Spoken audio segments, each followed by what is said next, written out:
오늘은 장사된 지 사흘 만에 죽은 자 가운데서 다시 살아나시며 라고 하는 말씀 너무 감사해요. 계시면서 제가 이렇게 말씀을 전하니까 제가 톤이 높아졌어요. 너무 감사드려요. 고린도전서 15장 3절에서부터 8절입니다. 고린도전서 15장 3절에서부터 8절까지 말씀, 하나님의 말씀 받들어 봉독할 때에 살아계신 하나님의 음성 들으시기 바랍니다. 내가 받은 것을 먼저 너에게 전하였느니 이는 성경대로 그리스도께서 우리 죄를 위하여 죽으시고 장사 지낸 바 되셨다가 성경대로 사흘 만에 다시 살아나사 게바에게 보이시고 후에 12 제자에게와 그 후에 500여 형제에게 일시에 보이셨나니 그 중에 지금까지 대다수는 살아있고 어떤 사람은 잠들었으며 그 후에 야고보에게 보이셨으며 그 후에 모든 사도에게와 맨 나중에 만삭되지 못하여 난자 같은 내게도 보이셨느니라. 아멘. 죽은 자가 다시 살아났다라고 하는 부활에 대한 사건은 오직 우리 기독교에만 있는 사건입니다. 물론 다른 종교에도 죽었다가 살아나는 일들이 있긴 있어요. 불교에도 있긴 있어요. 그러나 그건 다시 죽는다라는 것입니다. 여타의 종교에 부활이라고 하는 말, 소생이라는 말은 있지만 부활이라는 말은 기독교에서만 쓰는 용어입니다. 알라신을 믿는 이슬람에도 없어요. 그래서 나중에 뭐 이렇게 설명하다 빼버렸는데, 내가 코란에 그 얘기가 있나 했더니만 진짜 있더라고요. 그 예수님을 선지자라고 쭉 소개하잖아요. 코란에 소개하는데, 그러면서 예수님이 십자가에 달리는 사단의 계략을 알고 다른 사람이 십자가에 달렸다라고 써 있더라고요. 확인해 보세요. 부활을 인정 안 하는 거예요. 부활하신 예수 그리스도, 구세주이신 예수님을 믿는 것은 기독교에만 있습니다. 그러나 예수님이 부활하셨다라고 하는 것은 지금도 논쟁의 대상이 되고 있습니다. 예수님의 부활 사건은 믿지 않는 사람들에 의해서, 그리고 또한 이성주의적, 현실론적 신학자들에 의해서 믿지 못할 공격이 되어져 오고 있습니다. 죽은 사람이 다시 살아날 수 있을까? 숨이 멈춰진 사람들이 다시 살아나는 경우가 있잖아요. CPR을 통해서 숨을 안 쉬던 분들의 심장이 다시 뛸 때가 있잖아요. 분명히 있어요. 그런데 어저께 말씀드렸던 것처럼 저기 있는 저 십자가 보세요. 저 십자가에 33세 된 젊은 청년이 매달려 있어요. 여기 못이 박혀 있고 다리에도 못이 박혀 있고 옆구리에는 창이 찔려 있어요. 머리에서는 가시면류관 된 피가 쏟아져요. 이 피가 6시간 동안 쏟아져 내렸다라는 거예요. 피가 완전히 다 쏟아진 사람이 다시 살아나는 것은 그건 불가능하다라는 것입니다.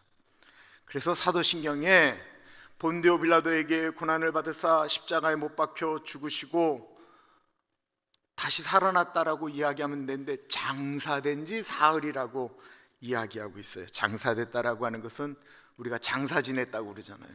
죽었다라고 선포한 다음에 이제 죽은 거예요. 장사된 지 사흘 만에 다시 살아났다라고 말씀하고 있는 것입니다. 이 부활의 문제를 어떤 과학적이나 이런 것들로 증명할 수 없는 믿음의 문제라고 분명히 말씀드렸죠. 그래서 오늘 이 부활의 문제는 그 리스트로베리가 썼던 특정 믿음 사건, 거기서 많은 부분을 발췌하였습니다. 누가복음 24장에는 막달라 마리아와 다른 마리아가 죽은 예수님에게 향유를 바구리려고 갔다가 예수님이 없어진 장면을 발견하게 됩니다. 이 여인들은 예수님이 살아났다라고 전혀 생각하지 않는 거예요. 그때 천사가 이 여인들에게 나타났더니만 이 여인들이 무서워하죠. 여자들아 두려워 얼굴을 땅에 대니 두 사람이 이르되 어찌하여 살아있는 자를 죽은 자 가운데서 찾느냐. 오늘날 수많은 사람들이 예수님의 부활이 사실일까 하는 질문에 대한 성경의 말씀입니다. 어찌하여 살아있는 자를 죽은 자 가운데서 찾느냐. 죽은 자 가운데서 예수가 살아났느냐라고 하는 이야기를 죽은 자들 가운데서 찾으니까 없는 거예요. 살아나셨기 때문에, 무덤에 안 계시기 때문에, 무덤에서 아무리 예수님을 찾으려고 해도 찾을 수가 없다라는 것입니다. 그리고 천사가 선포합니다. 여기 계시지 않고 살아나셨느니라. 저는 예수님이 부활하신 것을 어떤 과학적인 증명을 통해서 하는 것은 불가능합니다. 다만 성경 속에서 답을 찾으려고 합니다. 그것은 죽었다가 다시 살아나신 예수님을 만난 사람들의 변화입니다. 예수님이 우리의 죄를 짊어지시고 십자가에서 달려 돌아가신 후 제자들의 모습은 이미 오합지졸, 모래알처럼 흩어지고 말았습니다. 전쟁에서 리더가 갖는 힘의 비중은 대단히 중요합니다. 지휘관들은 아무것도 안 하는 것 같아요. 막사에서 사병들은 저기서 먹고 장군들은 뒤에서 좋은 거 먹고 그냥 편히 자고 그냥 일어날 때 일어나고 그냥 어쩌다 한 번씩 그냥 쥐봉 들고 와서 이렇게 폼 잡다가 그냥 들어가는 것 같아요. 진짜 중요한 것은 쫄병들일 것 같아요. 여기저기 움직이고 청소도 하고 뭐 밥도 하고 하는, 총 쏘는 연습도 하는 병사가 중요한 것 같아요. 근데 막상 전쟁에 나갔을 때 지휘를 담당하고 있는 장군이 죽거나 포로가 되면요, 그 전쟁은 이미 끝납니다. 블레셋 군대하고 이스라엘 군대가 싸움을 시작했습니다. 전투력으로 따지면 사울왕도 접은 적이 별로 없는 사람이에요. 싸워볼만 했어요. 근데 넘어갈 수 없는 지휘관 한 사람이 블레셋에 한 사람이 있었어요. 그게 바로 골리앗이었습니다. 소년 다윗이 골리앗하고 싸워서 도람매로 골리앗을 쓰러뜨렸어요. 골리앗 한 사람 죽었어요. 블레셋의 군대도 엄청난 군대였어요. 근데 지휘관 한 사람이 쓰러지니까 블레셋이 이스라엘의 피해 도망갔다라고 이야기하고 있습니다. 사단은 예수님만 죽이면 이 싸움은 끝난 것이다라고 생각을 했습니다. 십자가에 못 박아 죽게 함으로써 사단은 이겼다라고 생각했습니다. 그리고 그렇게 보였습니다. 예수님을 따르던 사람들은 도망가고 무서워 숨었습니다. 예수님을 따르던 많은 사람들이 다시 고향으로 돌아가기 시작했고, 원래 하던 업으로 혹은 세리로 혹은 다른 짓을 하는 사람으로 돌아가려고 했습니다. 예수님과 더불어 꿈꿨던 모든 것들이 다 무너지고 말았습니다. 예수님이 이스라엘의 왕이 되면 내가 좌정승하겠다, 우정승하겠다라고 했던 요한과 야고보의 꿈도 무너졌습니다. 정말로 하나님을 신실하게 좀 믿어보겠다고 하면서 나무 밑에서 고민하던 나다나엘과 빌립의 꿈도 무너지고 말았습니다. 로마를 무찌르고 독립해서 나의 나라 이스라엘을 만들어 보겠다고 얘기했던 시몬의 꿈도 무너지고 말았습니다. 모든 것을 다 버려두고 예수님을 쫓았던 베드로도 레위도 모두 그들의 꿈은 무너지고 말았습니다. 더 이상 예수님의 이름을 부르는 사람들은 예수의 이름을 부르는 것 자체가 금기어가 되어버리고 말았습니다. 예수님을 따르던 그 수많은 사람들은 다 흩어지고 여인들만 남게 되었습니다. 얼마 동안 그랬을까요? 예수님이 십자가에 죽으셔서 장사된 3일 동안 사단은 완전히 승리한 것처럼 느껴졌습니다. 그러나 예수님은 오늘 본문 말씀처럼 성경대로 무덤에 머물러 계시지 않으셨습니다. 약속하신 것처럼 어둠을 이기시고 죽음을 이기시고 사흘 만에 부활하셨습니다. 그리고 부활하신 예수님은 꿈을 잃어버린 사람들, 낙심한 제자들에게 나타나셨습니다. 장사 지낸 바 되셨다가 성경대로 사흘 만에 다시 살아나사 게바에게 보이시고 후에 12 제자에게와 그 후에 500여 형제에게 일시에 보이셨나니 그 중에 지금까지 대다수는 살아있고 어떤 사람은 잠들었으며. 부활하신 예수님을 여인들이 먼저 만났지요. 막달라 마리아와 다른 마리아에게 나타나셨고 11 제자에게 나타나시고 500여 명 앞에 나타나셨습니다. 죽었던 예수 그리스도, 죽었다가 다시 사신 예수 그리스도, 부활하신 예수님을 만나게 되자 흩어졌던 사람들이 다시 모이기 시작했다라는 것입니다. 예전에는 무서워하고 떨며 도망갔던 사람들이 더 이상 두려워하지 않고 부활하신 예수님을 증거하는 사람들로 돌변해서 더 강력한 사람들이 돼서 모이기 시작했다라는 것입니다. 그리고 그들은 이제까지 한 번도 듣지 못했던 소위 말하는 사람이 죽었다가 다시 부활했다라고 하는 부활하신 예수 그리스도 복음을 선포하기 시작했습니다. 예수님을 3번이나 모른다라고 이야기하며 도망갔던 베드로가 부활하신 예수 그리스도를 만난 다음에 담대하게 예루살렘 공의에 나가서 선포하기 시작했습니다. 그를 붙잡은 대제사장들과 서기관들과 바리새인들이 베드로를 협박하고 그를 감옥에 가두었다가 그에게 더 이상 예수님을 증거하지 말라라고 이야기합니다. 사도행전 4장의 말씀입니다. 이튿날 관리들과 장로들과 서기관들이 예루살렘에 모였는데 대제사장 안나스와 가야바와 요한과 알렉산더와 뭇 대제사장의 문중이 다 참여하여 사도들을 가운데 세우고 묻되 너희가 무슨 권세와 누구의 이름으로 이 일을 행하였느냐? 이에 베드로가 성령이 충만하여 이르되 백성의 관리들과 장로들아, 만일 병자에게 행한 착한 일에 대하여 이 사람이 어떻게 구원을 받았느냐라고 오늘 우리에게 질문을 한다면 너희와 모든 이스라엘 백성들은 알라. 너희가 십자가에 못 박고 하나님이 죽은 자 가운데서 살리신 나사렛 예수 그리스도의 이름으로 이 사람이 건강하게 되어 너희 앞에 섰느니라.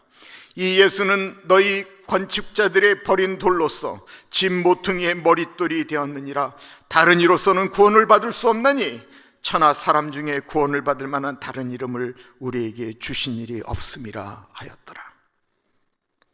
이게 베드로가 이제 부활하신 예수님을 경험하고 선포한 내용입니다. 그리고 그렇게 모인 사람들, 세상에서 예수 그리스도를 만난 다음에 모인 구별되어진 사람들을 가리켜 에클레시아, 교회라고 말을 합니다.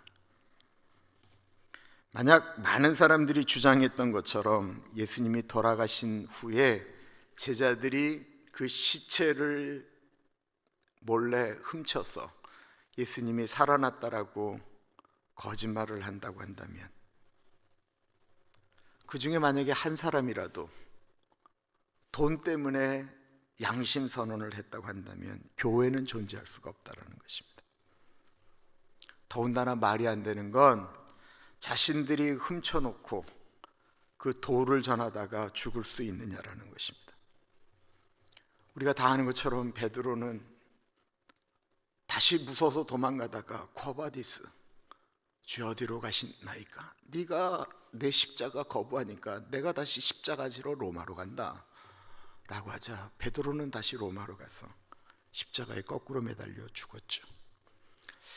안드레는 어떻게 죽었냐면 이 똑바른 십자가가 아니고 X자 십자가 있잖아요.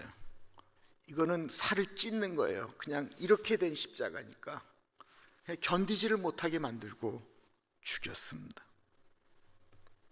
빌립도 십자가에 매달려 죽었고 바돌로메가 그렇게 비참하게 죽었어요. 바돌로메는 살갗을 벗겼어요. 그리고는 십자가에 매달고 고통할 때 목을 잘라 죽임을 당했습니다. 야고보도 목베임을 당했습니다. 도마는 창에 찔려 죽었습니다. 그들은 모두 예수님은 죽었다, 예수는 부활하지 않았다, 우리는 예수를 안 믿겠다라고 말만 하면 다 살 수가 있었어요. 그런데 부활하신 예수님을 만난 그들은 멀리 가서 교회를 만들고 그 교회와 말씀을 지키기 위하여 그렇게 살다가 그렇게 죽었다라는 것입니다. 우리가 알지 못하는, 이름도 알지 못하는 수많은 사람들이 부활하신 예수님을 경험한 다음에 로마의 원형 경기장에서 굶주린 사자들의 밥이 되었고요, 예수님처럼 십자가에 매달려 죽고 혹은 불에 태워지는 화형을 당하며 죽었습니다. 왜 그들이, 그 두려움에 떨던 그 제자들이, 도망갔던 그 사람들이 왜 그렇게 순교하였을까요? 부활하신 예수님을 만났기 때문에 그렇습니다.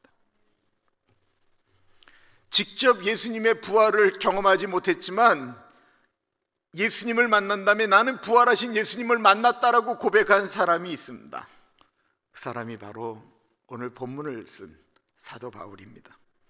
그는 다메섹으로 가는 길에 예수 그리스도의 음성을 듣게 되죠. 그리고 그는 그렇게 고백하는 것입니다. 만삭되지 못하여 태어난 자처럼 모자란 나에게 살아계신 예수 그리스도, 부활하신 예수 그리스도가 나를 만나 주셨다라는 겁니다. 8절이에요. 맨 나중에 만삭되지 못하여 난 자 같은 내게도 보이셨느니라.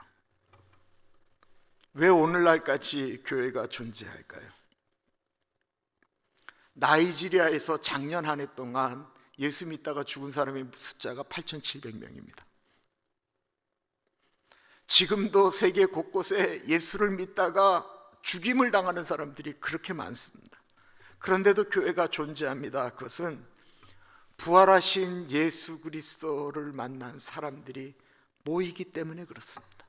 아까도 언급한 같이 세상에 구별되어 예수 그리스도를 경험한 사람들이 모이는 곳이 교회라고 했어요. 그 사람들이 교회라고 했어요. 그러므로 예수님의 부활을 부정하는 교회는 교회가 아닙니다. 교회는 세상에서 예수님을 믿고 구별되어진 사람들, 그들이 교회라고 했으니까 우리 모두는 교회이지요. 그러나 우리가 교회라고 이야기하고 사람이 교회라고 이야기를 해도 예수 그리스도의 부활을 믿지 못한다고 한다면 그분은 교회가 아니에요. 이 안에 살아계신 예수 그리스도가 내주하지 않는 분이 어떻게 교회겠어요? 예수님의 부활은 그리고 우리에게 참 평안, 참 소망을 주신다라는 것입니다. 예수님이 부활하셔서 제자들에게 나타나신 다음에 처음으로 하셨던 말씀은 샬롬이에요. 너희들이 평안하냐? 라는 말씀이었어요. 부활하신 예수님을 만나지 못한 사람들은 불안합니다. 엠마오 마을로 떠나는 두 제자가 있었지요. 그들은 모두 예수님의 제자였습니다. 엠마오는 예루살렘으로부터 대략 한 5마일 정도 떨어진 곳에 있는 마을입니다. 제자들은 이제 고향으로 돌아가고 있습니다. 가족을 버리고 모든 것을 포기하고 따라갔던 예수님, 그들이 믿고 따르던 예수님이 십자가에 달려 돌아가신 후 그들은 낙심하여 엠마오로 돌아가고 있었던 것입니다. 예수님의 죽음 앞에 그들은 무력했고 힘이 빠졌고 소망이 없어졌습니다. 참으로 이상한 것은 예수님은 제자들에게 살아계시는 동안 수도 없이 부활에 대해서 말씀을 하셨습니다. 그러나 사람들은 믿지 않았어요. 오늘날도 성경에 있는 말씀 가운데 수많은 말씀들을 사람들은 자기의 이성으로 이해가 안 되면 믿지를 않아요. 성경에 근데 이성적으로 이해할 수 있는 일이 얼마나 되겠어요? 그럼 믿지 않는다라는 거예요. 오늘날 수많은 사람들이 우리가 죽은 다음엔 심판이 있고 천국과 지옥이 있다는 말을 안 믿는다라는 거예요. 그러나 죽음 앞에 설 때는 두려워합니다. 엠마오로 가는 두 제자에게 부활하신 예수님이 나타나셨습니다. 그러나 제자들은 너무 낙심이 돼서 본인들과 같이 걸어가는 그분이 예수님인지도 몰랐죠. 예수님이 그들과 대화하기 시작했어요. 그리고는 예수님이 어떤 것들을 풀어서 설명하신 다음에 갑자기 사라지시고 나니까 그때서야 그들은 본인들이 누구와 대화했는지를 깨닫게 되었습니다. 그러자 그들에게는 알 수 없는 희망이 생겼습니다. 평화가 임했습니다. 두려움이 사라졌어요. 그래서 엠마오로 가던 길을 되돌아가 그들도 예루살렘으로 올라가기 시작합니다. 왜 그렇죠? 소망이 다시 생겼기 때문에 그렇습니다. 막달라 마리아는 귀신 들렸던 여자입니다. 여자가 미쳐서 돌아다녔으니 사람 취급받았겠습니까? 예수님이 그 여자의 병을 고쳐주셨죠. 그 예수님이 돌아가시자 이 막달라 마리아는 본인을 유일하게 사람으로 대해준 분을 잃어버린 것입니다. 나를 인격적으로 대해주었던 예수님이 이제 이 세상엔 더 이상 안 계시는구나. 그리고 해서 그 막달라 마리아는 예수님의 몸에 향유를 붓기 위해서, 향품을 바르기 위해서 다시 무덤으로 간 거예요. 그때 이 막달라 마리아에게 예수님이 나타나십니다. 천사가 먼저 이야기하죠.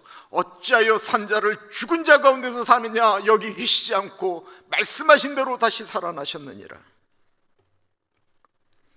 부활하신 예수님을 만난 마리아는 다시 힘을 내어 삽니다. 마리아는 여전히 사람들에게는 저 여자 옛날에 귀신 들렸던 여자로 보였을 것입니다. 그 여인의 과거를 사람들은 그렇게 기억했을 것입니다. 그러나 시간이 지나면 지날수록 주홍 글씨에 가늠하다 잡힌 여인 가슴 속에 세워져 있던 A 어덜터리가 앵젤로 바뀌었던 것처럼 소망을 가지고 평화 가운데 임하여서 살아가는 마리아의 모습 속에서 사람들은 새로운 모습을 발견하였을 것입니다. 바보 같은 제자들은 예수님의 무덤으로 찾아갔을 때, 바보 같은 제자들은 여인들이 예수님을 찾아서 무덤으로 찾아갔을 때 어딘가에 무서워 두려워 떨고 있었습니다. 마리아가 와서 내가 예수님을 만났더라고 이야기해도 믿지 않았습니다. 그런 믿지 않는 제자들에게 예수님이 찾아가셔서 샬롬, 평안을 주셨습니다. 그러자 두려움에 떨고 있던 제자들이 용사가 되기 시작했다라는 것입니다. 제가 그 오렌지 연합교회에 있을 때는 믿거나 말거나 제가 주례 정문이었습니다. 제가 김희준도 제가 다 주례했습니다. 그때 진짜 주례 많이 했습니다. 그리고 너무 감사하게도 이제 그만해라 하신 다음에 제가 이 오렌지 가나안 장로교회에 와서 제가 장례 전문이 됐어요. 그러니까 제가 수많은 임종을 보죠. 예수 믿는 분들 돌아가실 때 진짜 또 만날 거 소망하면서 가시는 것을 보게 됩니다. 왜 그래요? 부활하신 예수 그리스도는 우리도 부활한다라고 하는 소망을 주시기 때문에 그런 것입니다. 세상에서 제일 무서운 사람이 어떤 분이에요? 죽음을 두려워하지 않는 분들이죠. 전 세계에 대한민국 같은 민족이 없대요. 어떤 분이 그 인천 그 영종도에서 택시를 타면 이게 그 서울역까지 오는데 빠르면 30분에서 40분에 도착한다잖아요. 그건 너무 무서워서 아저씨 이러다가 사고 나시면 어떡하세요? 그랬더니만 운전자가 그러시대잖아요. 택시 운전사. 죽기 아니면 살기죠. 이 죽기 살기로 운전하시는 분들을 누가 감당을 하겠어요? 근데 예수 믿는 제자들이 그렇다라는 것입니다.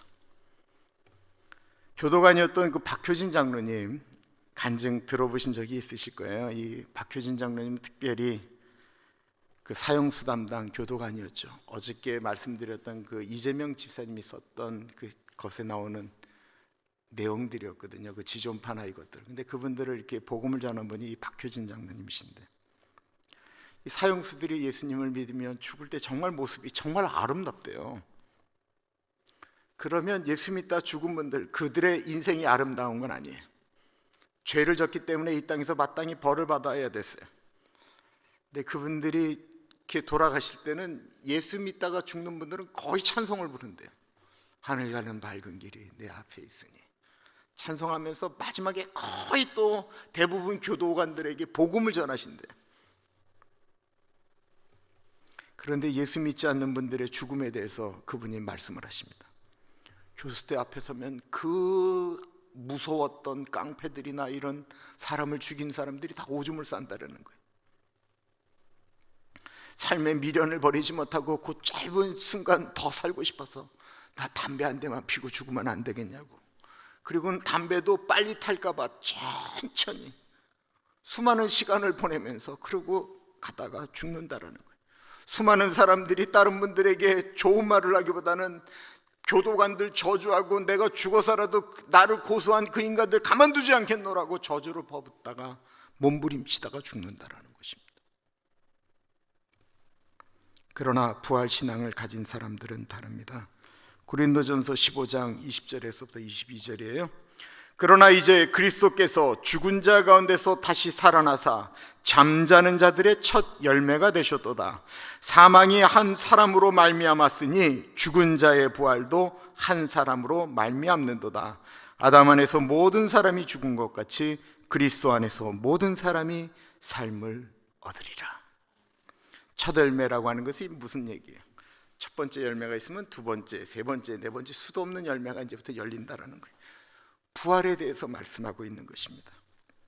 예수 믿는다라는 것은 천국만 바라보고 사는 것을 말하는 거 아니에요. 예수 믿는다라는 것은 이 땅에서 하나님께서 보내주신 사명을 최선을 다해서 감당하는 것을 의미하는 것이죠. 이 땅에서 주님께서 예수 믿는 사람들은 어떻게 사는 것이 천국인가를 보여줘라 라고 말씀하는 거예요. 그래서 높은 산이, 거친 들이, 초막이나 궁궐이나 내 주 예수 모신 곳이 그 어디나 하늘나라라고 고백하게 만드는 것입니다. 천국 바라보면 대충 살라라는 거 아니에요. 사는 동안 열심히 살라라는 거예요. 그러나 죽을 때는 미련 두지 말고 죽으라는 것입니다. 세상 사는 동안은 주님이 주신 은총 가운데 살아가는 거예요. 드셔야 될 약 드시면서 내가 있는 동안, 내가 살아가는 동안 해야 될 일들 다 감당해야 되는 거예요. 그러나 죽을 때는, 돌아가실 때는 천국 간다라고 하는 소망 가지고 죽으라는 거예요. 그러므로 부활을 믿는 사람들은 삶에 있어서 거룩한 평화, 이거를 가리켜 성화라고 이야기합니다. 내가 이 몸으로 죽다가 끝이 날 텐데 살아있는 동안 내가 그래도 내 안에 있는 것, 내 안에 있는 영혼은 주님을 만날 텐데, 이 육신은 썩어지지만 내 영혼은 주님을 만날 텐데, 그 영혼은 좀 더 예수님 닮은 모습으로 살다가 주님 만났으면 좋겠다 라고 하는 고백이 생기죠. 왜? 부활에 대한 소망이 있으니까. 죽은 다음엔 주님 만나는 은혜가 있으니까.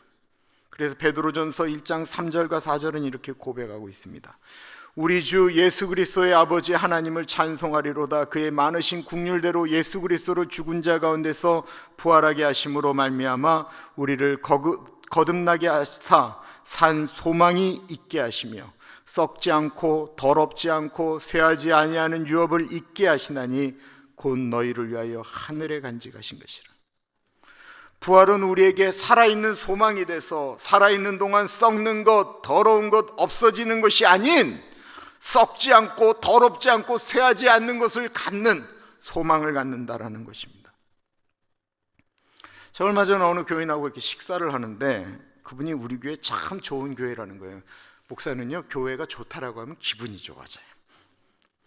그래서 왜 좋아요? 라고 여쭈었더니 교회가 여유가 있다라는 거예요. 이건 좀 다른 얘기잖아요. 그래서 무슨 여유가 있습니까? 그랬더니만 이분이 진짜 영적이시더라고요. 은퇴하신 분들이 많은 여유가 있는 교회라는 거예요. 무슨 말씀이에요? 나이 들은 교회라는 거예요. 그런데 그것에 대해서 이분이 말씀하세요. 은퇴했다라는 건 여유가 있는 거죠. 시간적인 여유가 있는 거예요. 하루 놀고 하루 쉬면서 가는 인생이 여유가 있는 게 아니고, 나에게 과거에는 하나님께서 일하면서 가정을 돌보고 움직이라고 하는 시간의 삶을 주셨다고 한다면 이젠 그게 끝이 났어요. 그러면 내가 무엇을 하며 살아가야 될까? 나는 이 여유로운 이 시간을 어떻게 하면서 살아가야 될까? 고민할 수 있는 여유가 있는 삶이라는 거예요.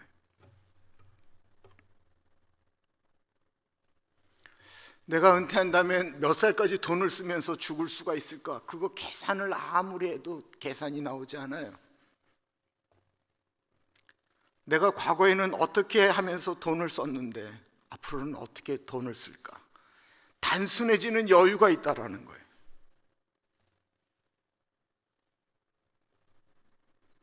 부활을 꿈꾸는 사람들에게 살아가는 삶은 정말 여유가 있는 것 아니겠습니까?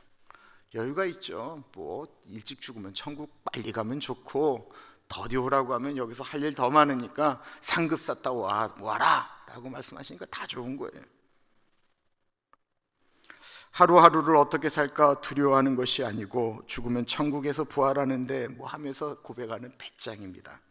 그래서 고린도전서 15장, 이 15장을 그 부활장이라고 하는데, 이 배짱을 가진, 부활에 대한 소망을 가진 사람들의 외침이 51절부터 나옵니다. 보라, 내가 너에게 비밀을 말하노니 우리가 다 잠잘 것이 아니요 마지막 나팔의 순식간에 홀연히 다 변화되리니, 나팔 소리가 나매 죽은 자들이 썩지 아니할 것으로 다시 살아나고 우리도 변화되리라. 이 썩을 것이 반드시 썩지 아니할 것을 입겠고 이 죽을 것이 죽지 아니함을 입으리로다. 이 썩을 것이 썩지 아니함을 입고 이 죽을 것이 죽지 아니함을 입을 때에는 사망을 삼키고 이기리라고 기록된 말씀이 이루어지리라. 사망아, 너의 승리가 어디 있느냐? 사망아, 내가 쏘는 것이 어디 있느냐? 사망이 쏘는 것은 죄요, 죄의 권능은 율법이라. 죄도 사망도 우리를 이길 수 없다라고 말씀하고 있는 것입니다. 부활하신 예수님을 믿으십니까? 그러면 두려움 가운데 사실 필요 없습니다. 하늘이 주시는 평안이 있습니다. 부활을 믿기 때문에 아름답게 사셔야 돼요. 욕심 안 내고 사람들 사랑하고 주님 뜻대로 살려고 애쓰는 것이 부활신앙입니다. 내 고집만 부릴 필요도 없습니다. 그까짓 것, 자식 내가 봐주지 뭐 라고 하며 용서하며 사는 것이 부활신앙입니다.